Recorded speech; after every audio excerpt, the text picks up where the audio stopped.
La norma, quando è stata modificata qualche anno fa, individua una presunzione di legittima difesa all'interno della propria abitazione.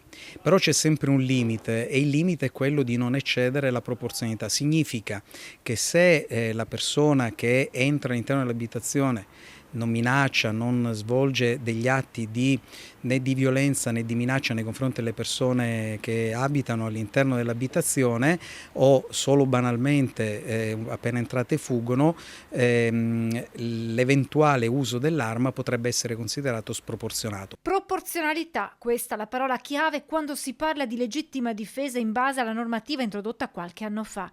È l'avvocato Fabio Crea a fare chiarezza dopo la vicenda di Grignano nel Rodigino, dove un 68enne ha sparato al ladro entrato nel giardino della sua abitazione ferendolo ad una gamba. L'anziano non risulta indagato proprio per quanto previsto dalla normativa sulla legittima difesa del 2018. Credo che ci fosse un'assoluta proporzione tra l'utilizzo dell'arma e l'ingresso all'interno dell'abitazione, in coerenza con quello che è l'articolo 52 del Codice Penale. Un episodio che fa crescere tra i cittadini la voglia di armarsi per difendersi dai ladri che violano la propria abitazione, ma è necessario analizzare ogni caso a sé. Se uno entra in casa e non ha un'arma, io posso agire per primo?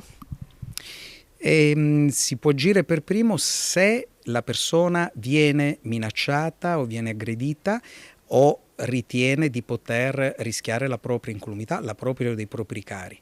Allora in quel caso, proprio in virtù di questa presunzione di legittima difesa all'interno della propria abitazione, si potrebbe operare la scriminante della legittima difesa.